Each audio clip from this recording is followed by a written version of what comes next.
Baik, Julai lepas, kadar pengangguran di Malaysia mencapai tahap tertinggi dengan 3.5%. Dan ini merupakan angka paling tinggi sejak tahun 2013 dan ia dijangka akan terus meningkat. Wartawan Ashraf Hasnan cuba merungkai permasalahan ini. Dapati hampir 200,000 graduan baharu kini menganggur. Isu pengangguran di Malaysia sudah sekian lama menghantui golongan siswazah, terutamanya mereka yang baru menamatkan pengajian. Meskipun banyak kekosongan jawatan diiklankan, ia seolah-olah tidak mencukupi bagi menampung limpahan graduan saban tahun. Persoalannya, apakah punca utama berlakunya situasi ini dan adakah wujud penyelesaian alternatif bagi menyelesaikannya? Kita ikuti laporan yang disediakan. Menurut laporan statistik utama Tenaga Buruh Malaysia, kadar pengangguran negara Julai lalu kekal 3.3% sejak September tahun lalu. Bilangan penganggur pula 524.8 ribu orang, naik 0.7% berbanding bulan sebelumnya. Lebih membimbangkan, kadar pengangguran belia masih sekitar 10.9%, lebih tinggi berbanding Singapura, Thailand dan negara-negara lain di rantau ini. Bagi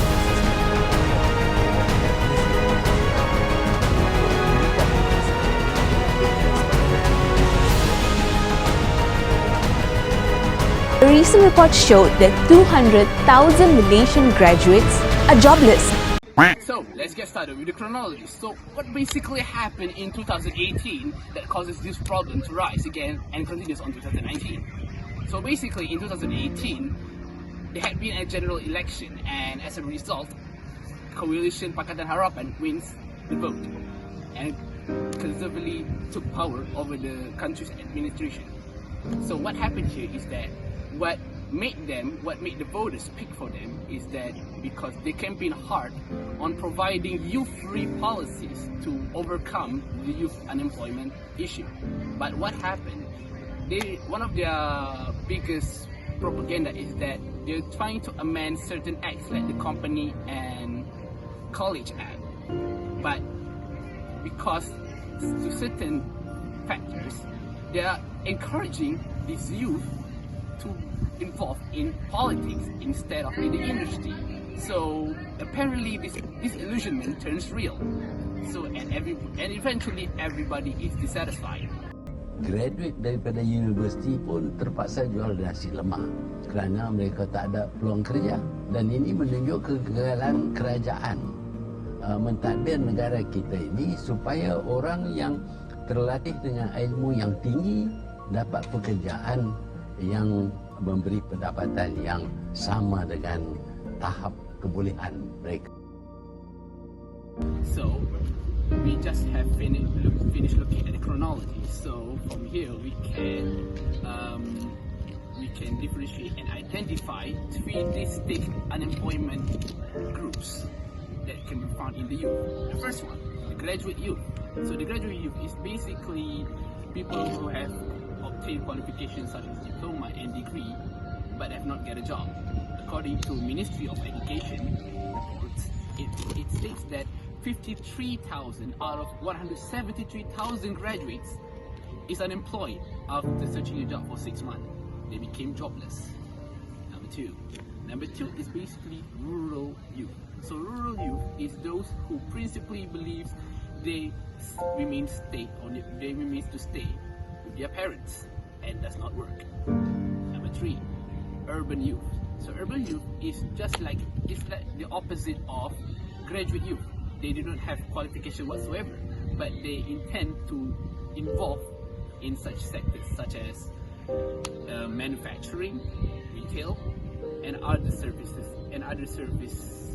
jobs.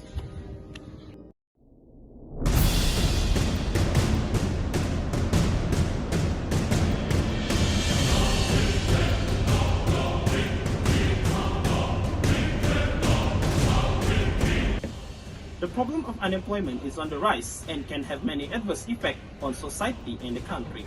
This is because in developing country, the limited amount of capital and low technology is where the population is growing. Increasing the population will increase the number of jobs. Unemployment can cause society to fail to maximize its prosperity. Unemployment also affects the economy of country where taxable income is at disadvantage. Another possible consequences is that the purchasing power of the society will decrease as demand for produce will decrease.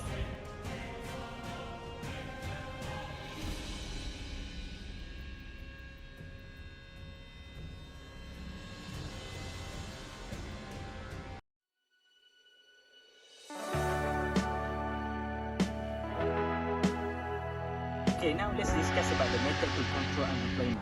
The issue of unemployment has become a sensitive issue for the community, especially for graduates. However, there are many who consider the issue not only for graduates, but also to the others.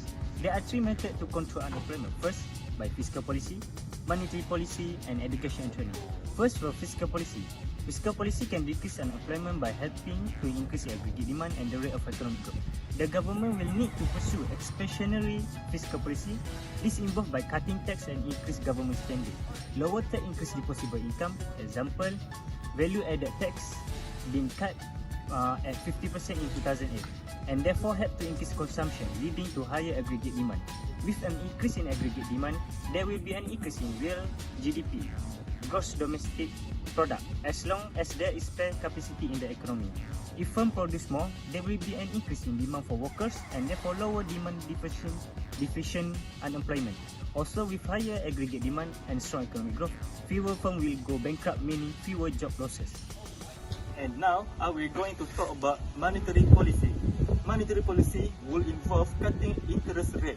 Lower rate decrease the cost of borrowing and encourage people to spend and invest. This increases aggregate demand and should also help to increase gross domestic product and reduce demand deficit unemployment. Also, lower interest rates will reduce exchange rate and make export more competitive. In some cases, lower interest rates may be ineffective in boosting demand. In this case, central banks may resort to quantitative easing. This is an attempt to increase the money supply and boost aggregate demand. Let's move on to education and training. The aim is to give the long-term unemployed new skill which enable to find jobs in developing industries. For example, retain unemployment skilled workers to have a basic IT skills which help them to find work in service sector. However, despite providing education and training schemes, the employed may be unable or unwilling to learn new skills. At best, it will take several years to reduce unemployment. Young people should be ambitious because we are talking about their lives and their future careers. In Malaysia, there are many more jobs open that are low-skilled jobs. Does not mean that young people should not pursue their ambitions and aim at those high-skilled jobs. At the same time, there should be a reality check in terms of young people understanding what careers actually exist out there and how they should better prepare for them. And I think at that level, there's a big work that needs to be done, preparing them, counseling them, working with public employment services, and also putting in place some active labor market policies like training schemes. Whereas if you focus on people, if you focus on the creation of jobs, this can in turn entice economic growth. So I think it's very difficult to now come and say that young people are too picky because they cannot find the jobs that they want and that they deserve. Perhaps there is a bit of a mismatch between what the educational system has to offer and what young people are really looking for and what employers really have available, what the demand truly is.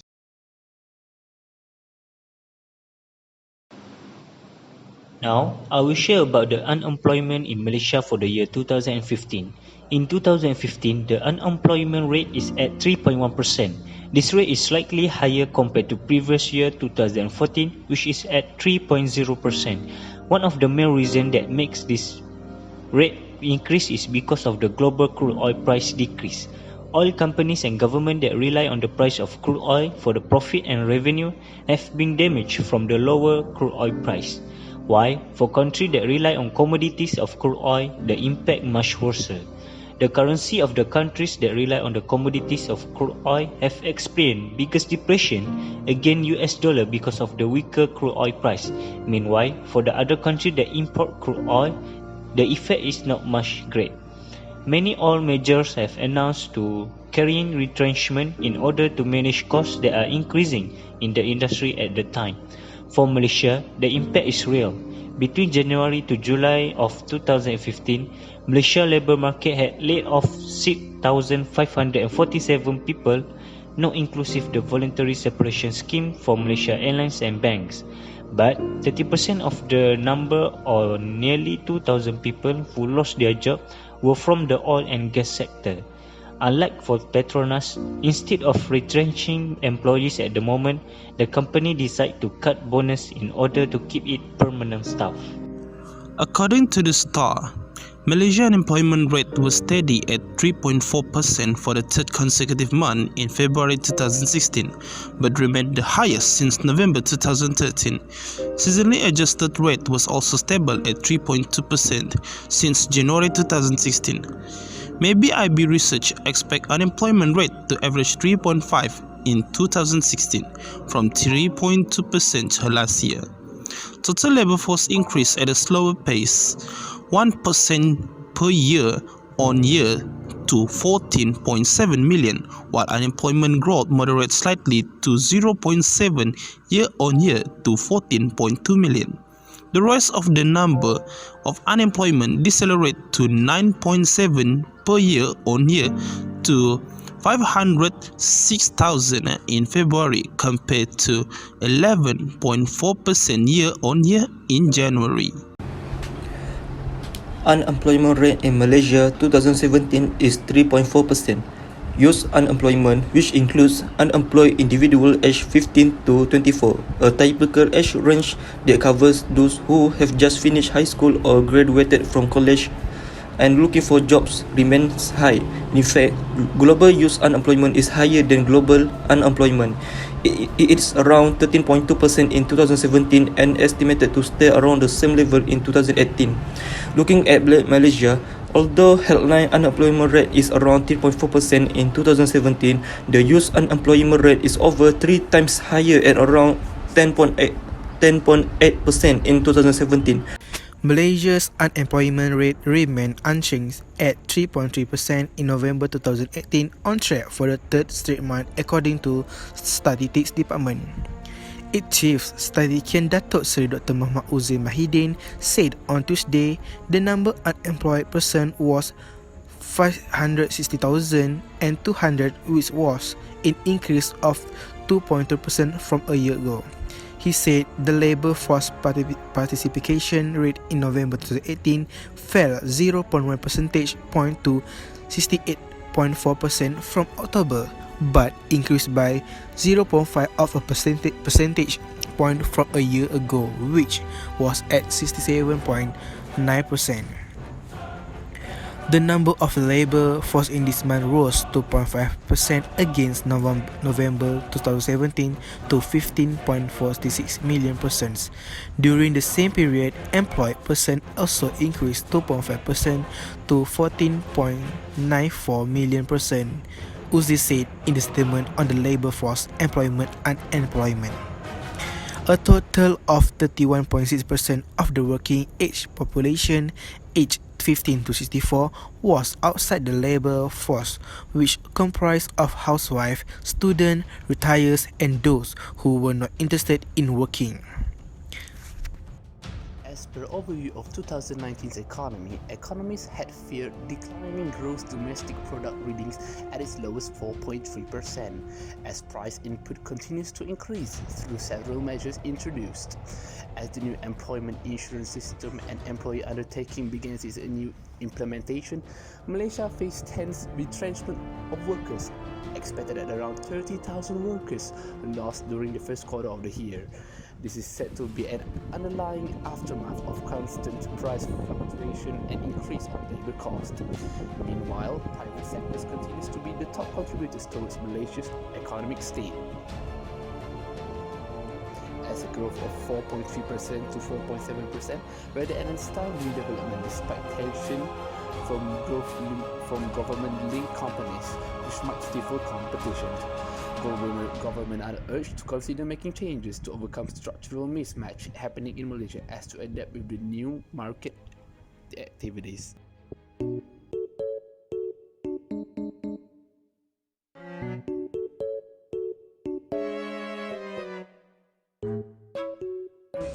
Furthermore, our country lacks manpower, especially in the agriculture sector. The serious shortage of manpower has had an impact of output of the sector. Therefore, foreign labour is essential for filling the vacancy in this sector. Malaysia, about 12% of the workforce is made up of foreign workers. These are not the jobs that graduates are aiming for. These are not the jobs that MBA students or people who study law or other degrees are aiming for. So they are just responding to a need, and they're responding to labor shortages that actually exist in some key industries, particularly in manufacturing and sometimes in agriculture as well. Nowadays, our country has created many job opportunities. So, our country needs a lot of workforce, whether professional or non-professional. It is a need for this workforce that has pushed our country to hire more people from neighboring countries such as Indonesia, Philippines, Bangladesh, Thailand and Myanmar to help develop our country. Overseas labour force is intended to aid development of our country and at the same time foster good relations between Malaysia and other ASEAN countries. Malaysia is one of the most open economy. The development and the growth of this developing country has opened not only our society but also the workforce from abroad. This openness is one of the factors that attract foreign workers into our country. This is because there are job opportunities, especially in the industry sectors such as manufacturing, plantation, agriculture, construction and service. The evidence that most of the workers involved in the factories construction of the buildings and all plantation of foreign workers such as Indonesia, Bangladesh and Philippines. Next, the influx of foreign workers in our country has had a positive impact on our country, especially in terms of financial development. The influx of foreign workers has accelerated the economic development process of our country. Malaysia is a developing country, hence our country is constantly making a regular and systematic change as the country progresses. In order to achieve this mission, the need for labour essential in accelerating the country growth. Besides that, labour also plays a role in the manufacturing sector. This is because the labour shortage have been felt after Malaysia has successfully increased the manufacturing sector since the mid-1980s. The shortage of labour in manufacturing sector is mainly in the operational and technical fields. So, to avoid rising pressure on wage increase, the government has opened its labour market to foreign workers such as Indonesia, Bangladesh and Philippines. It is unable to foreign workers also play important role in infrastructure development. Our country Malaysia is very concerned about infrastructure development as it is an important element of the export sector. Therefore, this explains that infrastructure plays a key role in Malaysia's economic growth. Therefore, foreign labour is widely used in the construction of roads in our country today.